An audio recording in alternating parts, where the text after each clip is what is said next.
This is pretty cool, in person, and hi to everybody online as well. I'm Amanda Malko, I'm the CMO of G2. I joined G2 about 6 months ago from MailChimp. And before that, I worked for a number of software and services companies serving small businesses and enterprises. And one of the reasons I was so excited to join G2 is because of the wealth of data that G2 has on software buyers. There are tremendous learnings and insights from 60 million software buyers on G2.com every year. And so that's what I'm going to talk about today, is sharing some of those key takeaways and what they mean for you, whether you sell to small business or enterprise companies. So thanks for joining us.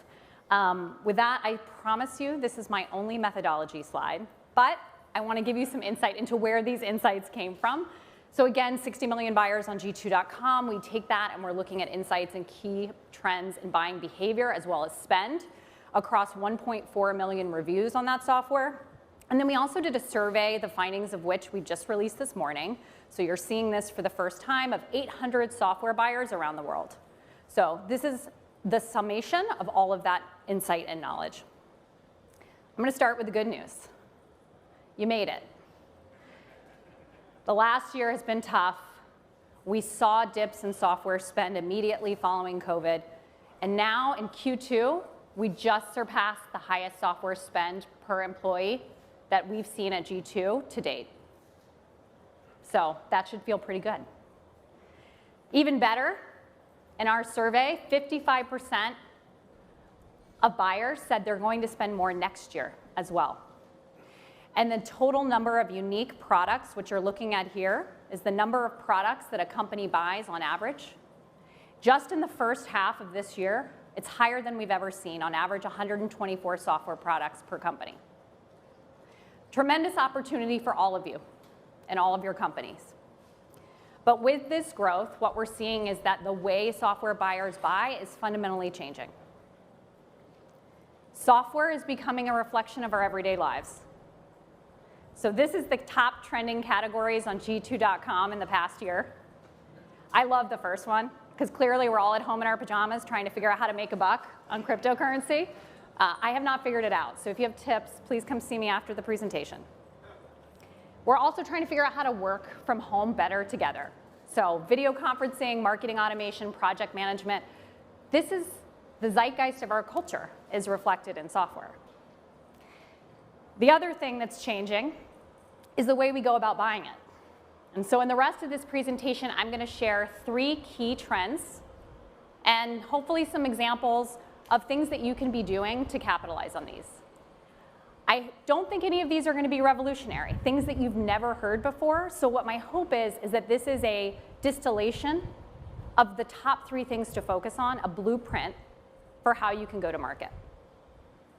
And the first is that software buying is happening faster and becoming more frictionless. I think we all know about the frictionless part. We've talked about product-led growth, how can you create a delightful customer experience.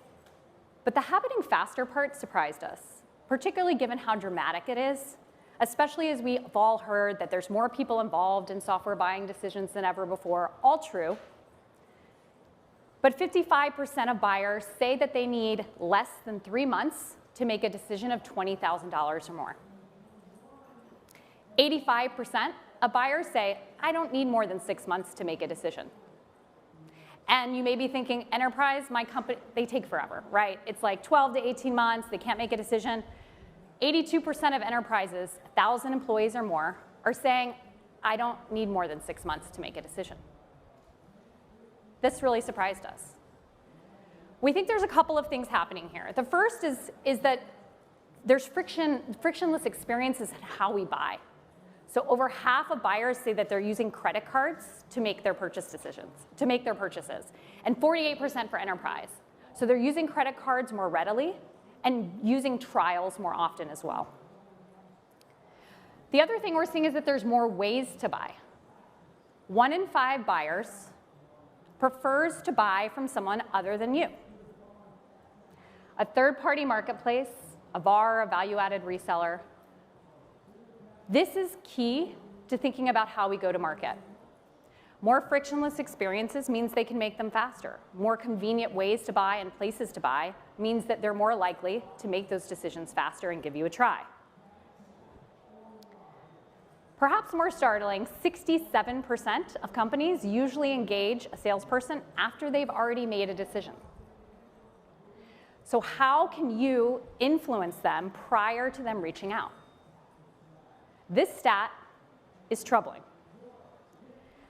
You have to think of ways to sell before they contact sales if you're a sales-led organization. So what can we do with this? Faster, more frictionless decisions, making decisions and educating themselves before they even reach out to sales. Adopting a product-led growth mindset is key. We all talk about product-led growth. I've seen many, many great panels on product-led growth here at SaaStr already. But a lot of times we think about it as a destination. Once I get the free trial, I'm going to be doing PLG. It's really a mindset. How can you reduce friction to try and buy? A great example is a free trial. But not everybody is there. And free trials can often be very limiting for the buyer. I'm going to stop and give you a non-software example. I had a baby during COVID. And about a year in, he's about a year now, I had a realization many parents have, which is car seats are huge, and I need a bigger car. So I decided to go get a test drive. And I filled out the form to schedule a test drive.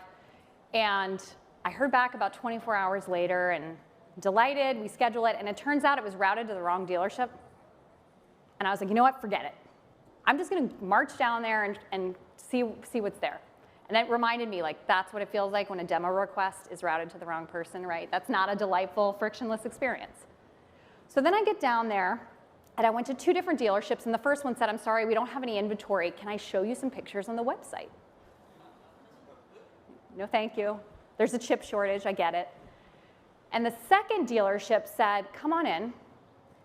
The car that I wanted was literally sitting in the dealership inside, and they said, why don't we drive it out and give you the keys, let you take it for a spin. Within 10 minutes, I was sitting in the car. Of course, it was the top of the line model with bells and whistles I did not know I needed, but absolutely felt like I had to have, after I was doing it. Disco lights, who needs that? I don't know, but I wanted them. And it just reminded me that if I hadn't gotten in the car and tried all the bells and whistles, there's no way anyone could have sold me that I needed those things. And so a free trial is a great example of product-led growth, but it's only one way. Pendo is a really best-in-class example, I think. They released a free trial last year around this time. But they went a step further because a Pendo, if you're familiar, it's kind of hard to really experience Pendo, especially in the limited version on the free trial. And it really is something you kind of want to experience for yourself within the product to get. And so they went a step further and they said, you can request a demo, or you can just put in some basic information, and why don't we just show you what it's like and let you take the keys and drive it around. And so this is a demo experience directly on the homepage of Pendo that allows you to see any aspects of Pendo that you want, and it feels like you're driving. I didn't even know Pendo did half this stuff, and I've used Pendo. This is a great way to reduce friction, to try, and get people to hopefully buy things they never even knew they needed. Another example of product-led growth is designing for multiple front doors. I'm not going to tell you about marketplaces. You know that. We talked about that. We saw 1 in 5 buyers is preferring to buy from a marketplace or a VAR. Not everybody can be in a marketplace, but there are other ways to think about multiple front doors. It used to be that we thought of ourselves as a product company. I'm one product. How do I make sure I get as many people to come to my product as possible? But what if you're a franchise? What if you can franchise your product and get it in more people's hands for more use cases, and think about different front doors to your product experience? So I love this example from Vimeo. And if you're here, you're missing the CEO of Vimeo, Anjali, so you should watch her presentation later. But Vimeo just released a trial of their product within Asana. And what I love about this is, obviously, product integrations, nothing new. This is enhancing the functionality of Asana. But what it's doing for Vimeo is it's actually allowing people to use the product in a really interesting use case example within Asana. And if you want to use it outside of Asana, guess what? You have to pay for Vimeo.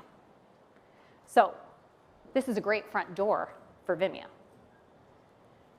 Miro, if you've ever used Miro, great experience for creating templates and really thinking visually, really a visual collaboration tool for your teams. But it's used in so many different ways by so many different personas. One of the things they've done is actually think about all the most common use cases for Miro, and then created actually a paid search campaign that just, if you're looking for, in this case, a service blueprint, they have paid search ads that'll bring you directly to a template. That's a front door, right? A different use case for the product drops you right in to use the template. You're going to use it, find it delightful, and hopefully upgrade in your product experience. So think about yourself as a franchise. How can you actually get your product into more use cases in people's hands? And test your way into it. I like thinking of PLG as a mindset as opposed to a destination. If you test your way into it, you're always working on that journey. You're never sort of done. And I think it also prevents this sort of feeling like, if I don't have a free trial, I'm not doing it right. That's great. You should work towards that. There are other things you can do as well. So that's the first takeaway.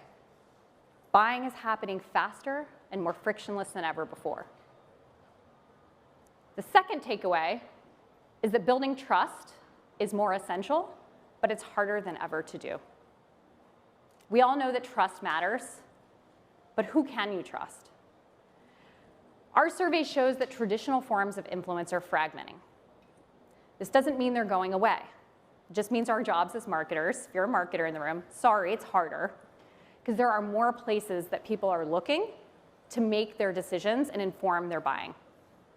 Only 4% of buyers trust traditional analysts and market research firms the most when they're making decisions. That does not mean they're not looking at the report. It just means that if you're in the quadrant, your job is not done, right? Only 4% are going to say, that's what's going to help me make the decision. 38% consider your website the most trusted place. That's not great, right? They're looking at other things beyond your website and sort of thinking about this as a holistic picture to say, let me look at this, but let me look at 10 other sources as well to educate myself, by the way, before I ever talk to your sales team. What they do unanimously say, 86% of the people we surveyed look to peers and peer reviews to inform their decisions.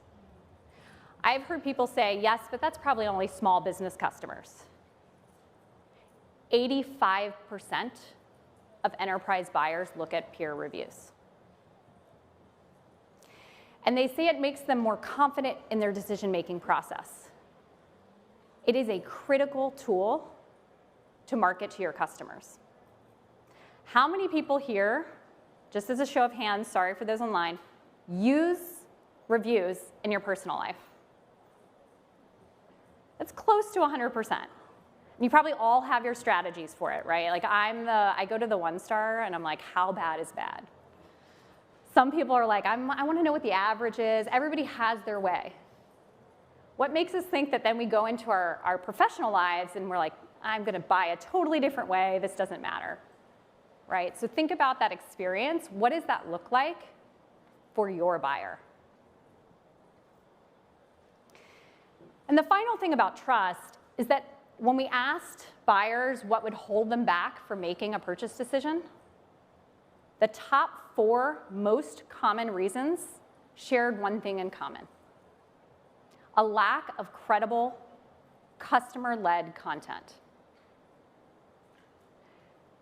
Your buyers want to hear from your customers. They want customer references, credible content, which, by the way, probably means that has some content or source that's not you, and not enough reviews on review websites. That's a key one, too, because they're looking there, and they want that credible content. So what can you do? If the first takeaway was all about frictionless experiences and product-led growth, trust is all about customer-led growth and customer-led marketing. What if your customers were actually your best marketing partners? What would that look like? How can you incentivize advocacy? So Sendoso has a program called the Sendoso Supercenter program. It's an advocacy program designed to drive reviews, as well as case studies, testimonials, and other kinds of advocacy. In the reviews on G2, some of their customers actually cite how much they love this program as a reason for them loving Sendoso, which is very meta, and I love that. And you can tell that they have invested time in building advocacy. You can see that it shows and how far and away on the grid on G2.com they are in their category. HubSpot, long known for community, great community program at HubSpot, just launched their advocacy program last week. HubFans is a program designed for people maybe you don't want to participate in the community or answer forum questions or become a partner. Maybe you just want to share your love of HubSpot and be rewarded for it. HubSpot just did this, in part in recognition of the fact that advocacy counts, and you can do small things to incentivize that among your customers and drive up your reviews as well as advocacy in other ways. The second thing you can do to really earn trust and share it with your prospects as well is to build community. I debated calling this community because I feel like it's a very loaded term. We use it to mean a lot of different things. At its core, if you've got advocates, you can work your way towards building a community, which I define as having a really high value exchange. The value for your end customer in that community should be higher than what they deliver to you. And let me give you an example. The best one I can think of is Shopify. Shopify had almost $3 billion in revenue in 2020, and over $12 billion is what Shopify partners generated for themselves through the Shopify Partner Program that same year. 42,000 partners in their community referred at least one new customer to Shopify that same year. That's value exchange and building a community. Now, not every value exchange has to be monetary. But if you've got advocates, think about how can you harness them and really even elevate the value exchange that you have with them further. And once you have that community, or maybe this is your way into community, how can you create more customer-driven content and co-marketing, really treating your customers as your best marketing partners? If you know your buyers want to hear from your customers, how can you put your customers on a pedestal and let them help market for you? You'd be surprised how many customers will actually embrace this and want to do it. Airtable is a great example. They have Airtable Universe. So they actually just created a platform and said, hey, you're using Airtable in really cool and inspiring ways. Why don't you throw up your project and share it with the community? There are so many, thousands of examples on Airtable Universe. It's really fun to check it out. Figma launched their community, which is actually, again, customer-driven marketing and content. And they saw 3 million plugins really shortly after, I think like a few months after they launched from what I read. Incredible asset for both their prospects who are trying to figure out how can I use Figma, as well as their customers to be inspired in new ways to use it. And then MailChimp actually created a partner community and then went a step further and said, what if our partners actually do our marketing, some of our education and training for our customers? There's a templates commerce store where you can buy templates created by their customers. And there's actually partners, again, some of their best customers, doing workshops and trainings. A lot of times we think we know the product best, so let's train our users. Your users probably know the product best. Pick your best users and think about how could they actually be your marketing partners. Again, trust is harder than ever, but if you've got great, passionate customers, you can build it if you treat them as your marketing partners as well. And the final takeaway is that more than ever, retention is your foundation for growth. This may seem really obvious. When I talk to CMOs, every CMO I talk to can cite how much they spend on customer acquisition. Many fewer can say how much they spend to keep and grow those customers. Retention requires a strategy, a plan, and a budget. And it's important because expectations for you and your company are higher than ever. We asked what were the most important criteria. How important are these things to you for software buyers? We could only fit 6 on this slide. There were 12. 11 of the 12, 80% or more of people said this is important to very important. So what that looked like, across all segments, by the way. So what that looked like is everything is important, right? That's possible bar to meet. These are just the top 6. And 81% of respondents said, I need to see an ROI in 6 months or less. Now, many of you are like, great, no problem. But some of you, and I imagine in my former life I would have been one of them, and been like, so I have to get you to sign, onboard, train you, implement the product, and you need to see tangible ROI in 6 months. Great. How am I going to do that? Say you negotiated, hopefully you've got more than a 1-year contract, maybe you've got a 2-year contract, maybe you're always on. At some point, when your contract is about to expire, or the customer is saying, I've been working with your product for a while, renewal is coming up, 60% are going to be watching other companies and checking to see if they should stay with you. But there is some good news, I will say. There's huge upside opportunity, not just to keeping your customers, but growing with them. 1 in 3 buyers prefers to buy complementary products from the same company. If trust is harder than ever, the upside of that is that once you win their trust, you've got a great opportunity, and it's going to be much harder for others to earn their trust back. So how can you capitalize on this? The first thing to do is invest in retention marketing. Again, it has to have a plan, a strategy, a budget. The second thing is look for the signs. So there are many, many signs of a customer who's at risk. You might have a health score. So say you've actually thought about your product metrics and you said, okay, when they adopt, I see them log in at this frequency. Maybe you have a couple of things that roll up into a health score. That's one great way to do it. It's harder, I think, during COVID because we're all at home, we're working remotely. It's harder to have face-to-face interactions. But there are other signals you can look for. For example, intent signals. Often used for acquisition, actually great for retention. So on G2.com, you could actually set up a signal to know anytime one of your customers is looking at someone else in your category. That's real. You can use it for retention.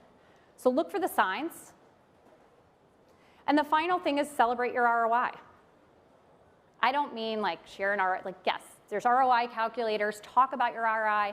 Celebrate is the operative word here. How many times do we actually like make our customers the hero and celebrate their ROI? I really struggled. I looked for great examples of this, and I didn't have too many. So my challenge to you all is like share with me your stories of celebrating your customers' ROI, because I know they're out there. Your customer took a risk to work with you and your product. How can you make them the hero? Can you have benchmarks? And if they exceed the benchmarks that you're seeing for others, do you give them an award? Do you give them something that they can share with everyone in their company to make them look great? How can you make the celebrate part of this really key? Because if you make your customer the hero, if they feel like they trust you and they feel great about working with you, they're going to stay with you. And there's a good chance, based on this data, they're going to buy more with you. And that really is the foundation for growth. And I think the best examples I can give you as to why this matters and who's doing it well is actually in the NRR at the time of IPO for some of the more successful IPOs of the last few years. Asana has a number of small business customers, and yet even with their blended NRR, it's still at 115% at the time of their IPO. Snowflake, I mean, really setting the bar for all of us. I don't know. I feel like this bar is incredibly high, but very aspirational at 168%. So think about NRR, not just ARR. And with that, those are our 3 key takeaways. Software buying is happening faster and more frictionless than ever before. A product-led growth mindset is really where you need to be headed. Building trust is essential, but it's harder than ever. Working with your customers as your best marketing partners is a great way to build trust. And retention is really the foundation for your growth. Invest in making your customer the hero, and you're going to see that your growth will accelerate well beyond just focusing on acquisition. If you want to get the report, you can. Research.g2.com. You'll be able to get all of the findings. And you can also, if you're in person, you can come see us at the G2 booth, and we'll be happy to share more. But with that, I want to thank you all. I hope you found this helpful and a blueprint for how you can go to market moving forward. Thanks for joining us.